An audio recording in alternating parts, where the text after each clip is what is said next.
Yo, what's going on, guys, and welcome back to the Talking Atlanta Hawks Hoops podcast. I'm your host, Mike Kubinsky, and today we're going to be doing more just NBA playoff predictions, not just on the Hawks. Obviously, we'll go over the Hawks matchup between the Knicks, the 4 or 5 seed matchup for the Eastern Conference. But we're going to be I'm going to be going through each series, going to give a detailed description of what I think was going to go down, how each team might win or lose the series, and what will be the key aspects for each team to try to get the series and make it to the NBA Finals. So here we go. First matchup to discuss, we'll start in the West. We got the Utah Jazz going up against the 8th seed Memphis Grizzlies. The Grizzlies, of course, winning last night against the Warriors in the play-in game. That was what a crazy game that was. John Morant had a crazy good performance there, and Dillon Brooks was very physical with Steph Curry. Even though Steph Curry dropped a lot of points on him, he's very physical. And so I think with the Memphis Grizzlies defense being what it was in both their playing games, especially with Dillon Brooks, DeAnthony Melton, Kyle Anderson's also a versatile defender. I think they can give the Utah Jazz a little bit of a struggle with that department. Donovan Mitchell hasn't been completely healthy. Didn't play for the final, maybe 2 weeks of the season. And so that's definitely some question marks for the Jazz right there. But the experience for the Jazz really gives them the upper hand in this series. Donovan Mitchell, Rudy Gobert, Mike Conley, Royce O'Neal, Joe Ingles, Bojan Bogdanovic, all those guys have had, Jordan Clarkson too, all those guys have had really meaningful playoff experience. Meanwhile, with the Memphis Grizzlies, Jonas Valanciunas has had some experience, and Kyle Anderson, I believe so, has as well. But other than that, really nobody has a lot of playoff experience, and they're a very young team. So I think the Jazz get the upper hand in that. But the big man matchup will be really interesting between Rudy Gobert and Jonas Valanciunas. Jonas Valanciunas really showed how impactful he can be in the first game of their plan when he had a 20-20 game against a good defensive center too in Jakob Poeltl. And Rudy Gobert, obviously one of the leading candidates for Defensive Player of the Year, and he seems to always be in that conversation. So it'll be a good matchup between those two. Both benches are pretty good. The Memphis Grizzlies get a lot of bench points, and so do the Jazz behind Joe Ingles and Jordan Clarkson. But it really comes down to experience for me in this series, which is why the Jazz, I believe, will take the series in 5 games. Now on to the 4 versus 5 seed matchup, the Los Angeles Clippers versus the Dallas Mavericks. I'll have the Clippers winning this in 6 games last year. We saw this matchup in the bubble, in the 2020 playoffs last year. And Luka had some incredible moments, including a game winner in this series last playoffs. He had dropped some crazy good scoring games, a few triple-doubles, I'm pretty sure. And a healthy Porzingis could really make this matchup more interesting. But Porzingis this year has been on and off the court so many times. I'm not sure if if he's 100%. I think it could be a closer series than most people think, because the Clippers have some good defenders to throw at. Paul George, Kawhi Leonard, Dorian Finney-Smith, an above-average defender. Porzingis provides good rim protection. And they have a good bench as well. Tim Hardaway Jr., Jalen Brunson can both provide scoring and playmaking off the bench. And Dwight Powell or Maxi Kleber, either one of those guys, they can both block shots and rebound well. So the matchup could be intriguing.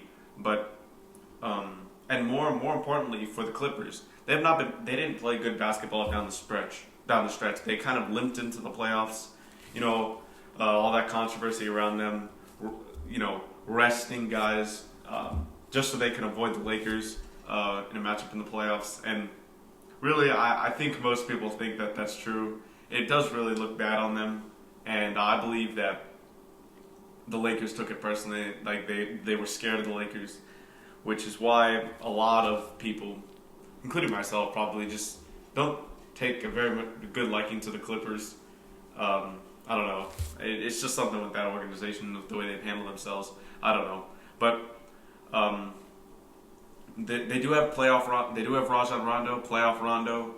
As you know, in the bubble last year for the Lakers, the other team in LA, they had Rondo had some incredible games in the playoffs, really helped them win the championship last year.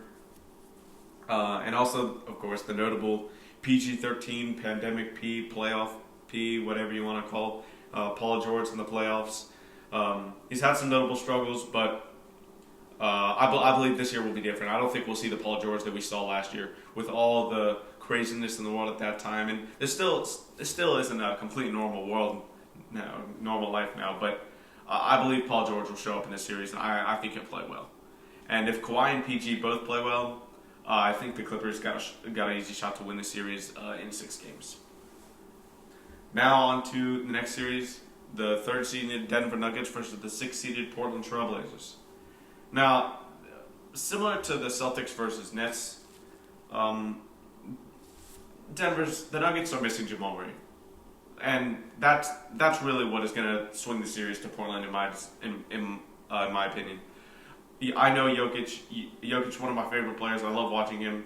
He's my pick to be MVP, and he's been carrying this squad for a long time since Jamal Murray went down, along with Michael Porter Jr. has been good too. But I don't think that they have enough to stop the backcourt talent of Damian Lillard and CJ McCollum for the Trailblazers. I do think the series will go 7 games just because of how good the Nuggets still can be with Jokic, and their offense will still be good. And they don't turn the ball over a lot, which is something that not a lot of teams can say they do very successfully. But I just think without Jamal Murray, if Jamal Murray was here, I'd probably say the Nuggets in 6. The Nuggets 6 or even 5. But I'm going to say Portland wins this in 7 games because there are still a lot of unknowns for the Nuggets. Can Michael Porter Jr. play like he did during the regular season? He's one of the finalists for Most Improved Player and definitely very deserving of the award, although probably Julius Randle should get it. There's the injury to Will Barton. There's the injury to P.J. Dozier, who's a very good perimeter defender. Monte Morris is an above-average defender, who always is in the top echelon of the league in assist-to-turnover ratio. He's not been 100% healthy lately.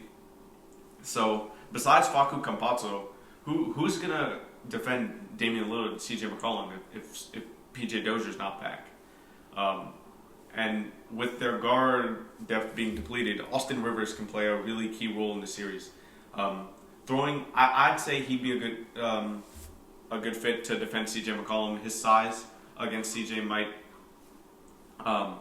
give him might slow down C.J. a little, but C.J.'s going to get his buckets. Obviously, Dame and C.J.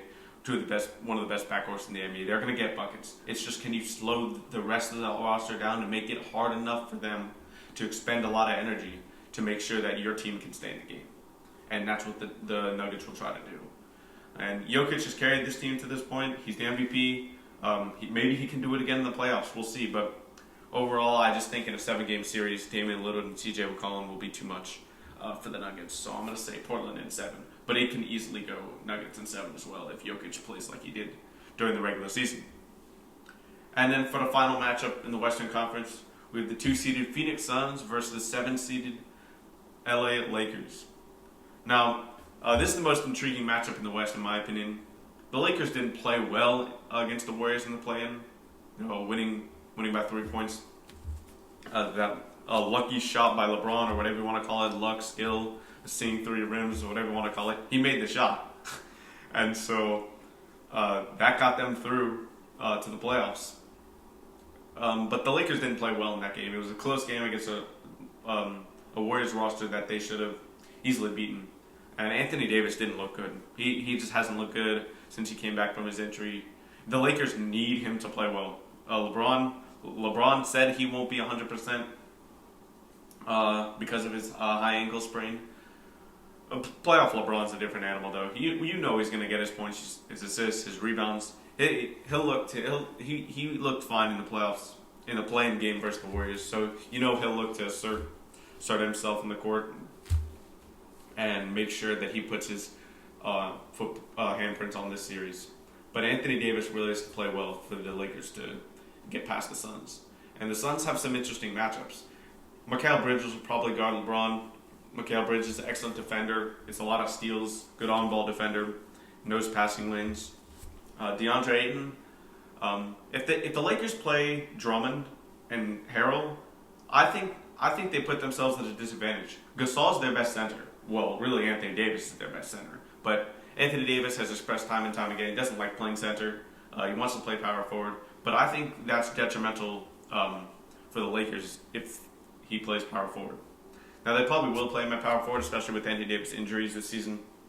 But if DeAndre Ayton matches up against Anthony Davis, I don't see how DeAndre Ayton can stop him. If Anthony Davis plays well, at least. If DeAndre Ayton matches up to Drummond or Harrell, DeAndre Ayton is going to win that matchup 100%. Andre Drummond puts up stats and stuff, but if you watch the game, he's not really that good. Marc Gasol's the best center on that team by far, if Anthony Davis plays power forward. And if the Lakers don't play Gasol the majority of the center minutes when AD's playing power forward, I think they're putting themselves at a disadvantage. They'll have a better chance at playing AD at center winning the series. And I'm really excited to just see Devin Booker in the playoffs. I know he almost made it in the bubble last year with the Suns going on that incredible run, almost undefeated in the bubble. And I really am happy for Devin Booker. You know, he stayed in Phoenix. There's been numerous players, including Draymond Green, saying, you know, this is bad for Devin Booker's career, wasting his career. You got to get out of Phoenix. Chris Paul comes in, right into the ship, and now look, almost the number one seed for the West. They were the number one seed in the West for some time too, before the Jazz retook it. But the Suns have guys with playoff experience: Chris Paul, Jay Crowder. You know, guys that bring a winning culture to the team. Jay Crowder went to the finals last year with the Miami Heat. Chris Paul, every team he goes to improves. It's just the Chris Paul effect, and you know that he'll be looking to beat the Lakers, and especially his good friend LeBron in that series.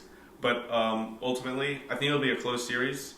But playoff LeBron, if he plays well like he normally does in the playoffs, I think it'll be a little bit too much for the Suns, and I have the Lakers winning in 7. But if Anthony Davis plays well, it's a caveat to this. If Anthony Davis doesn't play well, I can see the Suns winning this in 6 games.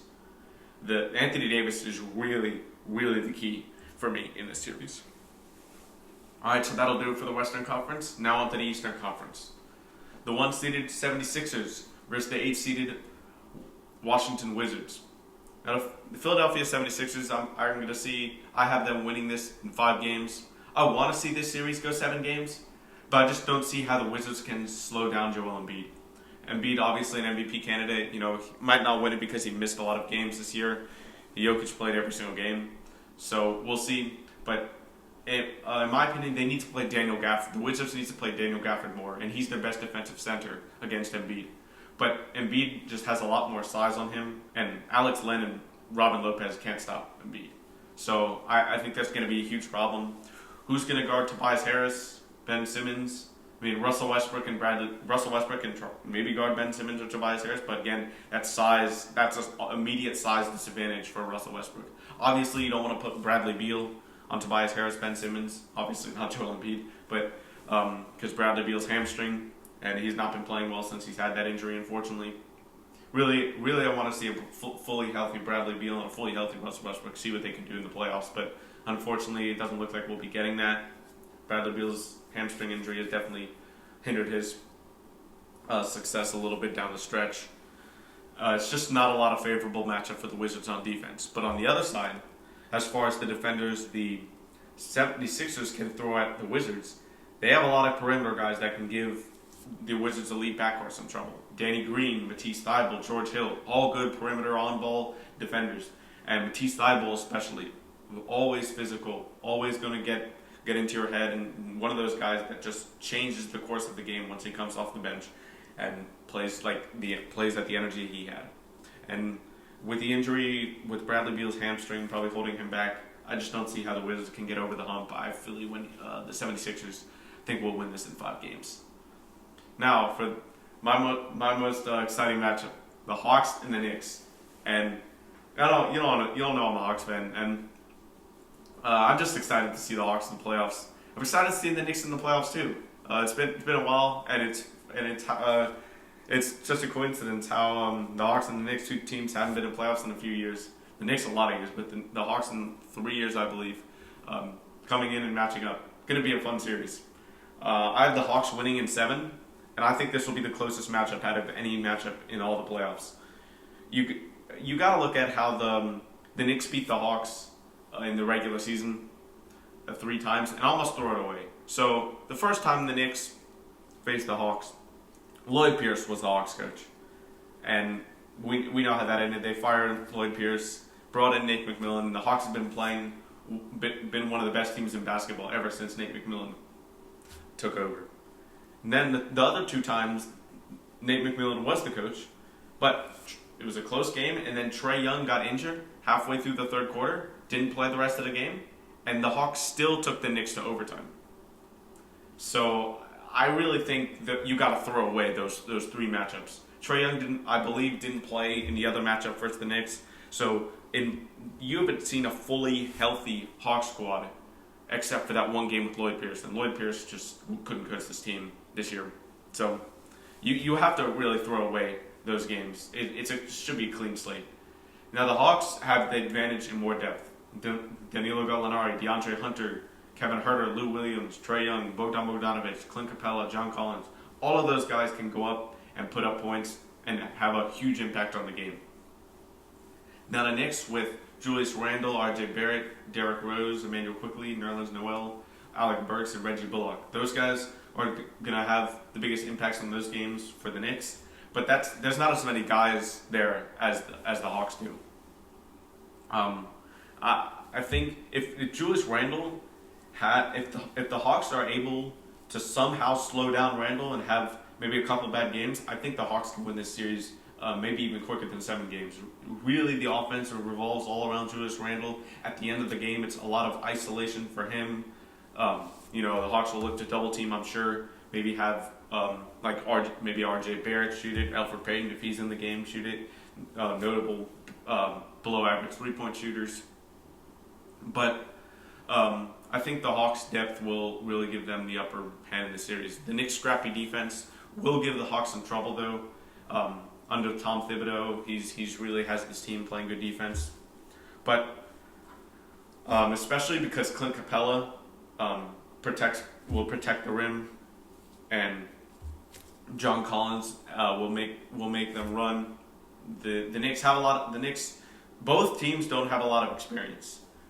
So that'll be something to look at as well. Both teams might play bad because there's not a lot of experience. But the Knicks probably do have slightly more experience. But the Hawks have Capella, Gallinari, Lou Williams. So the Hawks do have some experience, but it's just not a lot for both teams. But I think the Hawks' depth will make them win this series, although it will be close. And now on to the 3-seeded Milwaukee Bucks versus the 6-seeded Miami Heat. Now last year the Heat won this series, and it really wasn't even close, but in the bubble. But I think this year the Bucks will come out on purpose. I think they'll win this series in 6 games. It's a different Bucks team with Jrue Holiday, even more defense than they had before, and more offensive shot creating. Bucks have certainly had let down in the playoffs before, but like I said before, it's a different year for them. They're going to come out and really show that they belong, in my opinion. The Heat haven't been playing consistent basketball for the most part of the season, but Jimmy Butler obviously has been really good this year, putting up great steal numbers, great defensive numbers, offense, putting up points, assists, rebounds. He's been really good this year, and if the Heat were better, he could probably be in the MVP conversation. But I just don't think the Heat have been playing good enough basketball for me to say, okay, they can really give this Bucks team some trouble. Last year it was a different story, but this year I don't really think I think the Bucks have it. And if Oladipo was healthy, 100% healthy, maybe it would be a different story, and the Heat could win this because they would have another defender to throw at Chris Middleton and Jrue Holiday. But I just think the Bucks team will come out with a purpose and say, hey, this is our year, we're here to stay, and they're going to make a statement. So yeah, that's my opinion for Bucks in 6 in that series. Now on for the final series of the first round in the Eastern Conference, the 2-seeded Brooklyn Nets versus the 7-seeded Boston Celtics. I have the Nets winning the series in 5 games. Now let's get to the elephant in the room. Of course, just like Jamal Murray Jokic doesn't have Jamal Murray, Jason Tatum doesn't have Jaylen Brown. 2 All-Stars for the Celtics. Jaylen Brown obviously out for the season. And if they had Jaylen Brown, I think the series could go to 6 or 7 games. The Nets probably would win it, but I think it would be a much closer and competitive series. But the offensive power of the Nets will be too much. Boston has some good defenders, and Grant Williams, Marcus Smart, Jason Tatum's a decent defender. But with Marcus Smart guarding either Kyrie Irving or James Harden, who's going to guard Kevin Durant and whoever Marcus Smart is guarding for the starters? We don't know if Rob Williams will be 100% healthy. And there's a lot of question marks for the Celtics regarding their defensive matchups. The Celtics probably will have better defense, even if Rob Williams doesn't play, because the Nets defense is so bad.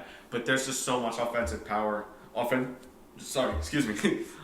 firepower for the Nets with Harden, Kyrie Irving, Kevin Durant, even Mike James has had a huge impact for them off the bench. He's looked really good as a backup point guard, and Blake Griffin has definitely given them a boost.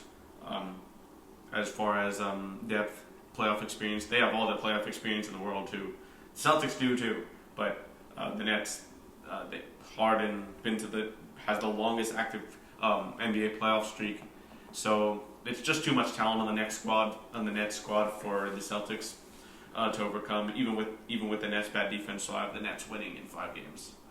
So then that'll do it for all the detailed recaps and previews of what I think each series and how each series will go down.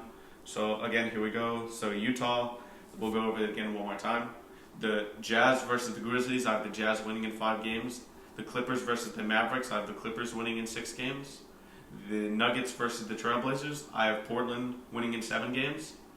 The Suns versus the Lakers, I have the Lakers winning in 7 games. Now for the Eastern Conference, the 76ers versus Wizards, 76ers winning in 5 games. Hawks versus Knicks, the Hawks winning in 7 games. Bucks versus the Heat, I have the Bucks winning in 6 games. And the Nets versus the Celtics, I have the Nets winning in 5 games. So thank you guys for listening. Make sure to keep an eye out for more videos /podcasts. I'll definitely be making predictions for the NBA Finals, the Conference Finals, and the second round of the playoffs. So stay tuned for those. And thank you guys for watching. Thank you guys for listening and watching to Talking Atlanta Hawks Hoops. See you guys next time.